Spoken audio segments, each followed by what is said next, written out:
C'était là, je l'ai. Ok les bizdev, le moment tant attendu est arrivé. On va enfin comparer les statuts CDI et freelance. Ok les bizdev, bon, on va enfin parler et faire le débat CDI vs freelance. Quel est le meilleur des statuts? Pour répondre à cette question-là, moi je vous ai préparé un système de comparaison sur 9 points très précis. Et bien sûr, on va parler argent. D'ailleurs, argent, c'est le point numéro 4. Je pense que c'est un des sujets d'ailleurs qui vous intéresse le plus. Donc, CDI, freelance. Déjà, pourquoi suis-je l'être humain le plus légitime pour vous parler de ce sujet? Déjà, j'ai eu une longue carrière en CDI. Ça représente déjà plus de 8 ans de ma vie de CDI. De tireur de palette chez Castorama et une longue carrière finalement commerciale dans des groupes internationaux. Et à l'inverse, ça fait aussi maintenant plus de 8 ans que je suis en freelance. À titre personnel ou avec l'agence que j'avais dans le passé, j'ai réalisé plus de 350 missions pour des entreprises et notamment des startups. Et j'ai même forcé plus de 250 bizdev à ces métiers-là. C'est pour ça que je vous ai préparé ces 9 points. Donc surtout, restez avec moi. On commence tout de suite. Et on va commencer quand même en douceur, histoire de se chauffer. Le premier point, je voulais vous parler des opportunités. Est-ce qu'il y a une différence d'opportunités sur le marché suivant son statut? En CDI, pour de vrai en CDI, ça a toujours été le plein emploi. Des business développeurs, des commerciaux, ça recrute, ça recrute, ça recrute, et vraiment tout type de profil. Du junior au confirmé à l'expert. Donc en fait, opportunité en bizdev, en CDI, franchement, top. En freelance, les gars, des missions, il y en a aussi énormément. Il y en a à la pelle des opportunités pour tout le monde. Donc après, bien sûr, on a des missions pour des profils experts ou des missions en coaching ou en formation. Mais croyez pas, il y a encore plus de missions pour des profils juniors ou même sans trop d'expérience. Des fois, des gens se disent, avant d'être en freelance, d'abord, il va falloir que j'apprenne parce qu'ils ont besoin de se sentir légitimes avant de changer de statut. Mais ne croyez pas, il y a plein de missions aujourd'hui d'exécution sur de la vente, sur de la prospection, sur de la génération de leads et qui justement, on va rechercher des juniors ou des gens qui commencent. Donc il faut vraiment pas se fermer de porte sur ça. Donc opportunité. On commençait en douceur, on a dit. Là, pour de vrai, moi je pense que peu importe le statut, ce qu'il faut comprendre, c'est une entreprise sur 2 en France a besoin de commerciaux et de bizdev. Donc finalement, là, le statut, peu importe. Ce qui compte, c'est plus la motivation. Donc premier point, là, j'ai envie de dire égalité entre les deux statuts. Tiens, d'ailleurs, n'hésitez pas aussi à me donner votre avis en commentaire. S'il y a un point que vous voulez challenger et que vous voulez me donner vos expériences personnelles, c'est avec plaisir en commentaire, je passerai dessus et je les noterai. Point numéro 2. L'aspect formation. En CDI, je pense que c'est un des plus gros avantages même du statut de CDI en termes de formation, parce que quand tu rentres dans une boîte, généralement tu vas rentrer sur un parcours de formation. Vous savez, moi j'ai travaillé chez Xerox, j'ai travaillé chez Mars Chocolat ou dans une PME à l'époque, une belle start-up qui s'appelait Companeo, et à chaque fois j'ai eu droit à une formation qui durait même plusieurs semaines. Ça peut être entre 1 et 3 semaines, et c'est vrai que on apprend avec des gens d'expérience, ça nous permet aussi de se mettre dans le bain, et effectivement tout au long de notre carrière en CDI, on a aussi des formations continues. Moi, je me souviens, mon formateur chez Mars, tous les trimestres, il venait avec moi sur le terrain et j'apprenais forcément des choses. Et je me sentais vraiment monter en puissance, Donc, gros point fort. Freelance. En freelance, la vérité, c'est que généralement, il faut plus se démerder, Parce que pourquoi? En fait, il y a que vous qui pouvez avoir cette fois-ci une vision de votre carrière. Parce qu'en freelance, vous êtes un peu comme un entrepreneur, finalement. Donc, finalement, vous êtes votre propre RH. Donc, ça va être à vous d'avoir une vision même un peu des fois 360 de cette carrière-là. Parce que contrairement à une formation, quand vous rentrez en commercial dans une entreprise, on va vous apprendre le commercial. Des fois, quand vous êtes en freelance, avec une vision 360, peut-être que vous allez même choisir d'autres briques de l'entreprise parce que vous devez être multicasquette. Donc même si vous faites du commercial, peut-être que vous allez avoir envie de développer du marketing, de la com, etc. Donc c'est à vous cette fois-ci par contre de vous créer votre propre parcours. Et en termes de financement, on a quand même de la chance d'être en France parce qu'en France, c'est le seul pays du monde où absolument tout le monde a des budgets financés par l'État pour pouvoir se former, etc. Donc ça peut donner un coup de pouce. Néanmoins, freelance, pour moi, avantage CDI. D'ailleurs, tiens, je fais mon petit placement. Byzance derrière. Vous savez, ça c'est mon collectif en fait de freelance. Je vous mets ça ici. Notre collectif aujourd'hui de BizDev Freelance, il est ouvert. Il reste des places. En gros, bah voilà, c'est notre équipe où on travaille ensemble, on se fait des apports d'affaires, on se partage des commissions, on fait des ateliers toutes les semaines. Il faut foncer si vous voulez vous lancer en freelance. On peut vous rentrer dans la bande. Bien sûr, il y a des critères. On en parlera en one-to-one si ça vous intéresse. En tous les cas, vous retrouverez en fait tous mes liens là en descriptif sur mon hub Slime. Et puis, vous pourrez me contacter facilement. On enchaîne, point numéro 3. Suivi, management, leadership, etc. En CDI, en CDI, une fois de plus, je pense que c'est un point fort parce que quand on est dans une boîte, je vais me prendre moi en exemple, mais dans les groupes internationaux dans lesquels j'ai travaillé, j'ai toujours eu des managers, j'ai toujours eu des team leaders. En fait, j'avais un environnement qui a été créé autour de moi pour que je puisse vraiment être performant et me concentrer sur mes tâches opérationnelles de commercial et de business developer, quoi. Donc, généralement, on va aussi se retrouver avec une émulation d'équipe. Il va y avoir un cadre commercial, des challenges. Enfin, il y a une organisation à la semaine qui nous permet de se sentir un peu comme un athlète et un commercial de haut niveau. En freelance, une fois de plus, là, c'est l'école de la démerde, quoi. Mais ça part aussi du principe que, en fait, en freelance, normalement, on va être sur des types de profils qui sont autonomes et responsables. Donc, on va être sur des gens qui vont préférer avoir leur propre organisation et leur construire aussi un cadre qui leur est propre. Donc ça, plus que le statut, ça va plus dépendre de vous finalement et de comment vous aimez travailler, quoi.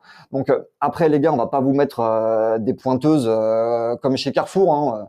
Vous n'êtes pas des tireurs de palettes chez Carrefour. Après, je dis pas que les tireurs de palettes sont pas responsables, hein, mais ce que je veux dire, c'est plutôt que des fois, on peut avoir en CDI sur ces jobs-là un management qui est un peu infantilisant, quoi. On doit pouvoir se dire, tiens, José, fais ci, fais ça. Là, en freelance, vous savez ce que vous avez à faire et il y a personne qui va aller vous pousser pour vous travailler. Vous êtes autonome et responsable et puis vous déroulez. Bon, néanmoins, là, j'ai mis avantage CDI. Je prends un petit coup d'eau avant de traiter le point numéro 4. C'est le point qui nous intéresse tous, parce que cette fois-ci, on va parler argent. Je chuchote parce que ça peut être un sujet tabou parfois en France et surtout sur les internets. Donc, CDI. À un moment, il faut se dire les vraies choses. Forcément, on a des packages fixes, variables, avec plein d'avantages, etc. Mais en vrai, dans une carrière en CDI, en tout cas moi, ce que je vois dans les faits, je vous parle pas des fiches de poste, hein, ou je vous parle pas des plans qu'on a en entretien d'embauche. Mais une fois qu'on est en entreprise, pour de vrai, hein, pour commencer à aller négocier des augmentations de salaire fixe, j'ai déjà vu des situations, et je vous parle de moi, mais je rentre pas dans le détail, mais même pour toucher 200 balles, c'est la croix et la bannière. Et même si vous êtes des fois le meilleur commercial de votre boîte et que vous êtes amené à faire le chiffre d'affaires de 2-3 bonhommes, ne serait-ce que par, vous savez, cette sorte de principe d'égalité où tout le monde doit être pareil et rentrer dans les cases des péplans, là, parce qu'il faut surtout pas frustrer les autres camarades de l'équipe, c'est compliqué de pouvoir faire ces augmentations de salaire fixe, quoi. Ou vraiment des augmentations, elles sont dérisoires. Donc après, c'est vrai qu'on a les variables qui sont illimitées. Et c'est vrai. Et à un moment, il faut se dire les vraies choses, les gars. En fait, les variables illimitées, il y a forcément un temps où c'est limité. Pourquoi? Parce que le temps, il n'est pas illimité. Il y a un moment, il y a des semaines, il y a 7 jours. Il n'y a pas des semaines de 10 jours. Une journée, c'est 24 heures. Et donc, forcément, on travaille dans ces limites de temps-là. Donc, en fait, la variable, indirectement, elle est limitée, quoi. Ça ne monte pas jusqu'au ciel, ok? Des fois, surtout dans les startups, un écosystème que je connais très bien, on nous parle aussi des BSPCE. Vous savez, les gars, ça va bientôt faire une dizaine d'années que je rôde dans les startups. J'ai eu une agence, moi, et un cabinet de recrutement dans le passé, donc je peux vous dire que j'en ai placé des profils, que ce soit autant sur des CDI ou que sur du freelance. Je veux pas casser l'ambiance, je veux pas éteindre la musique, là. Il faut que vous continuez tous à danser. Mais j'ai jamais vu personne toucher les BSPCE. Je vous promets que sur les centaines et centaines et centaines de candidats que j'ai passés, avec 10 ans de recul, il n'y a jamais personne qui m'a dit qui les avait touchés. Et je pense pas que les boîtes mentent ou que les patrons sont méchants, mais en fait, c'est juste que toucher ces BSPCE, c'est pas un process simple, parce qu'il faut que la start-up ou que l'entreprise fait une opération de cash out, c'est-à-dire souvent on a un financement qui rentre dans la boîte et ça permet de sortir des sous pour que tout le monde puisse toucher ces BSPCE. Je suis pas expert juridique sur la matière. S'il y a des experts, n'hésitez pas à challenger aussi commentaires et à me rectifier vos plans. Ou sinon, bah, il faut que la boîte, elle ait la trésorerie pour vous, et l'envie aussi de pouvoir vous les racheter. Et généralement, là, je me place plus dans les startups, on est plus à la recherche de cash en vendant des actions qu'à la recherche de récupérer des actions en échange de cash. Donc personnellement, j'ai jamais vu personne les toucher. Et même pour des postes de top manager qui travaillent dans le top 10 des plus grosses startups de France. À moins que ce soit un tabou et qu'ils en parlent pas, mais j'aimerais bien qu'on me fasse mentir en commentaire.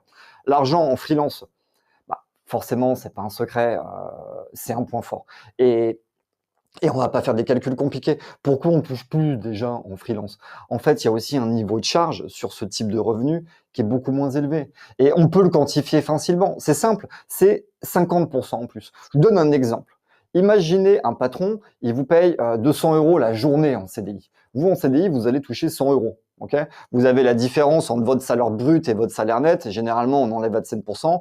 Et après, derrière, vous avez cette partie charge patronale. Et c'est pour ça que quand vous avez votre salaire net, vous pouvez faire x2 pour comprendre ce que va débourser le patron. Par contre, en freelance, quand un patron il vous paye 200 € la journée sur une facture, en fait, bah, vous les touchez, les 200 €. On va quand même payer des charges, des impôts, parce qu'on a aussi une protection sociale sur ce statut, mais on n'est pas sur du 50, mais on est sur du 25%. Donc en fait, vous touchez pas 100 €, mais vous touchez plus 150. Ok? Donc la différence, on la voit. Mais si on peut l'avoir encore plus, cette différence, on se fait le même calcul au mois. On s'est dit, un patron vous paye 4000, vous touchez 2000. En freelance, un patron vous paye sur votre facture 4000 €, vous payez vos charges, il vous reste 3000. Donc en fait, ça fait quand même 1000 € de différence. C'est pas rien. Donc le revenu, je mettrais freelance. 5. Le niveau de responsabilité. Donc là, le niveau de responsabilité, ça dépend aussi si on aime en avoir des responsabilités. Et généralement, c'est vrai qu'en CDI, on n'aime pas spécialement en avoir trop. Après, attention, je sais très bien que les gens qui sont en CDI, quand ils font un apéro, un dîner de famille et qu'il y a tout le monde autour de la table, ils aiment bien avoir des responsabilités et c'est toujours plus sympa et ça flatte les égos, quoi. Mais en vrai, ce qu'on peut voir plutôt en entreprise, on a plutôt des fois tendance à avoir des équipes qui préfèrent fuir un peu les tâches difficiles plutôt que de prendre leurs responsabilités et faire des trucs durs en toute autonomie, quoi. C'est d'ailleurs pour ça qu'on qu'on va avoir un management un peu poussif de tiens, t'as bien fait ça, t'as bien fait ci, t'as bien fait ça, ok? Parce que des fois les gens, les tâches dures, ils vont pas forcément vouloir finalement prendre leurs responsabilités pour les faire, quoi. Et c'est pour ça. Ça, c'est le défaut, mais qu'on voit quand même en entreprise en ce moment une grosse tendance là sur la déresponsabilisation et l'infantilisation des équipes. Bref, c'est un autre sujet, quoi. Tiens, Martin, tu peux me faire tes 20 appels là aussi, s'il te plaît, aujourd'hui? Toute la journée. Bref, en freelance. En freelance, c'est différent parce que déjà, vous êtes responsable de votre destin, les gars. Même plus que faire vos 20 appels, vous êtes responsable de votre destin. Et déjà en freelance, vous avez une pression du chiffre. Les objectifs, vous devez les faire. Les objectifs, ils doivent être faits. Et vous êtes responsable, en fait, de ces résultats. Ça tombe sur le sens. Parce que là, vous avez une relation. C'est pas salarié, demandeur avec manager. C'est que c'est une relation client-prestataire. Et vos clients, ils ne vous doivent rien. Donc, en fait, vous devez faire les objets au point barre. Donc, forcément, vous avez cette responsabilité-là. Et je pense que c'est un gros changement quand on change de statut. C'est que finalement, on va aussi, en fait, changer de posture.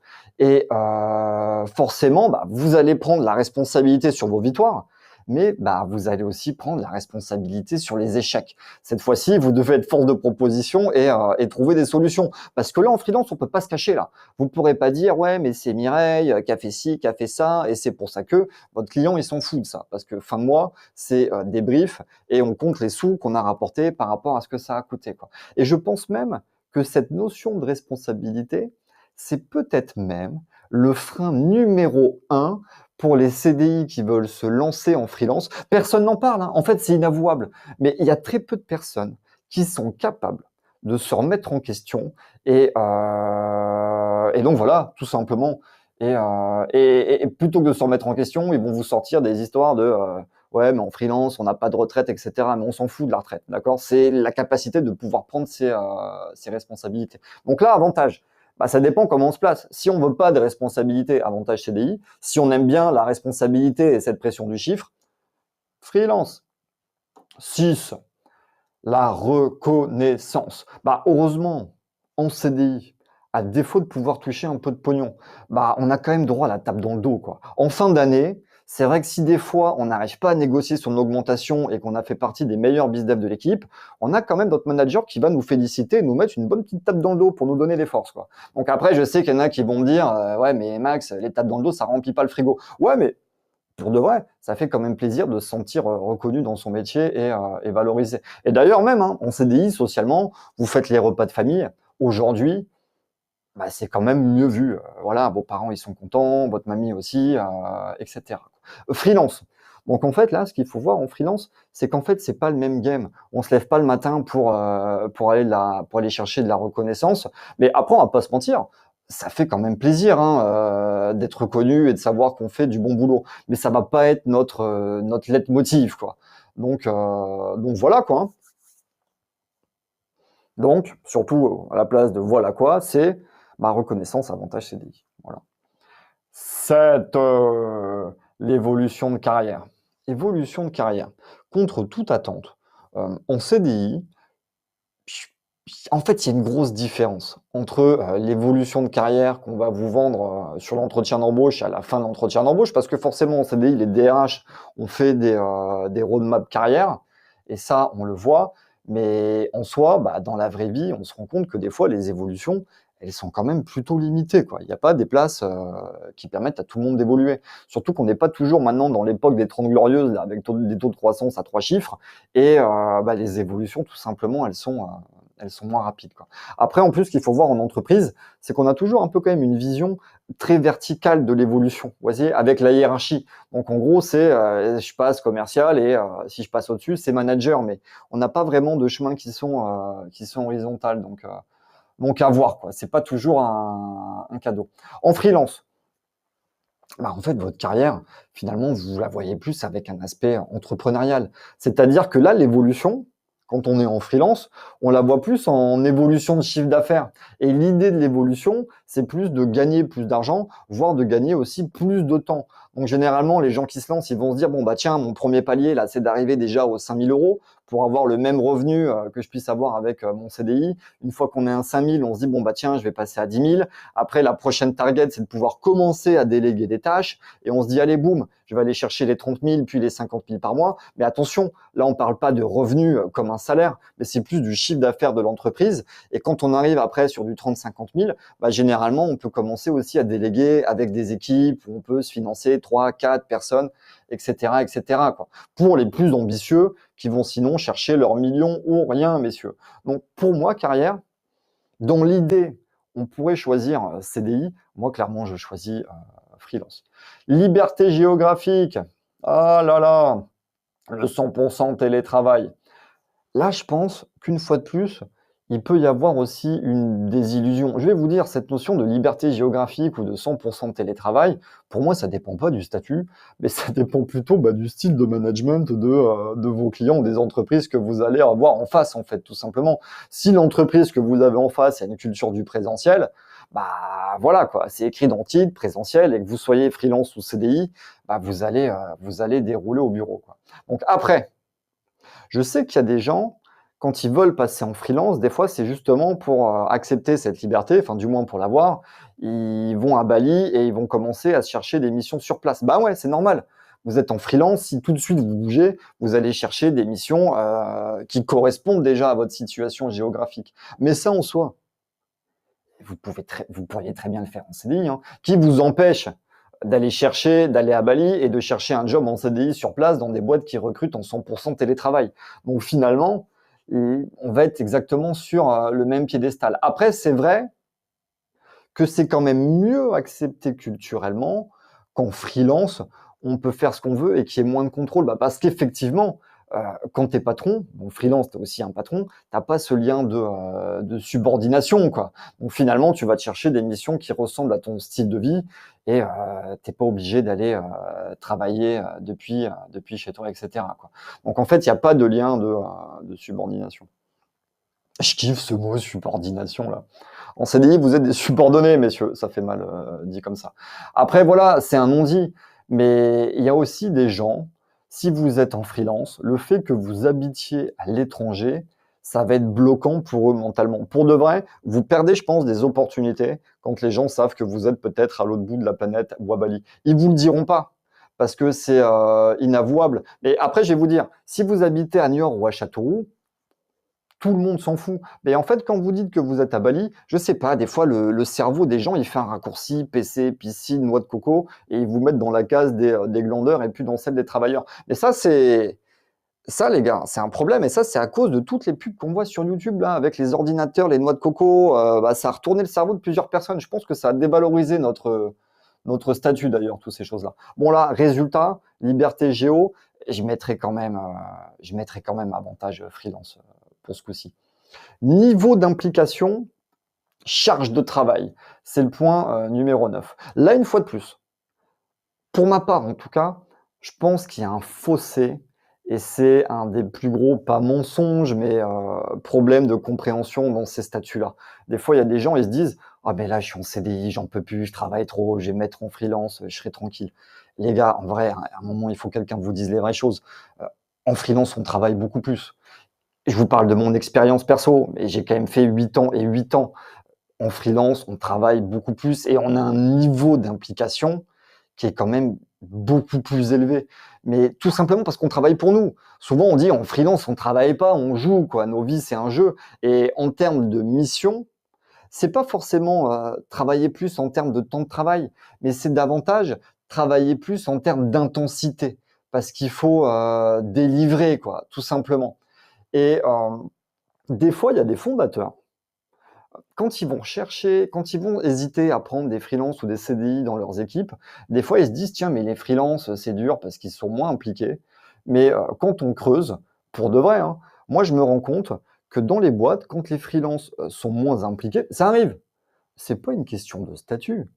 Mais en fait, c'est plus à chaque fois une question de package. C'est les sous, généralement, qu'on touche qui font l'implication. Donc, en fait, quand on a des patrons qui, en CDI, nous mettent des packages 35 000 de fixe, plus 15, et qu'il y a des freelances qui ont des packages avec zéro de fixe et de commission, forcément, quand vous avez un package où vous proposez 100% à la commission, vous avez zéro freelance qui sont impliqués, mais parce que vous les payez pas. Donc, en fait, c'est normal. Mais toutes les entreprises qui proposent des missions freelance avec des taux journaliers à 2 000 € jour, ça fait 4 000 € mois plus variable, je vous promets qu'ils ont des équipes de freelance surdynamité et très impliquées, etc., quoi.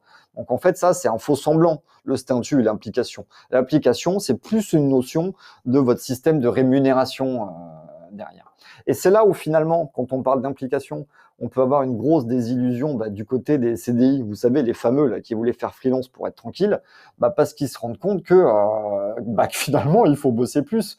Et je pense que des fois, c'est peut-être même ça, le facteur numéro un, où des freelances décident de repasser en CDI. Ils se disent, finalement, j'étais quand même tranquille là dans mon équipe, sur ma chaise avec mon bureau là-bas. Parce que vous savez, le truc des noix de coco là, et du PC et de la plage, mais ça, les gars, c'est pas pour faire du freelance, ça, c'est pour faire des vacances. Il faut être garanti en fait de ce truc-là. Voilà, tout simplement. Donc voilà. Sinon, attention, je dis pas qu'en CDI on travaille moins. Enfin, c'est ce que j'ai dit indirectement avant, mais je vais corriger un petit peu plus. Mais c'est juste qu'il faut comprendre que quand on est en entreprise, je crois que les gens qui sont dedans n'imaginent pas le temps qu'on passe sur des tâches qui sont complètement improductives par rapport à une vie de freelance où on va se lancer dans l'opérationnel pour dérouler dans la journée. Quand on est dans une vie d'entreprise, il y a 50% du temps qui est dédié à du non productif. C'est aller prendre un café avec Mireille pour faire bonne figure, c'est faire tous les rendez-vous internes, les rendez-vous de mois, les weekly, les monthly, c'est les temps morts au bureau qu'on passe à attendre pour faire bonne figure. C'est même des fois les temps de transport, ça se compte en heures pour aller au bureau. Tous les impératifs, la politique interne, les emails de suivi en copie cachée, être présent dans des projets en fait qui nous concernent pas. Et c'est pour ça qu'en termes de temps de travail, on peut être égal.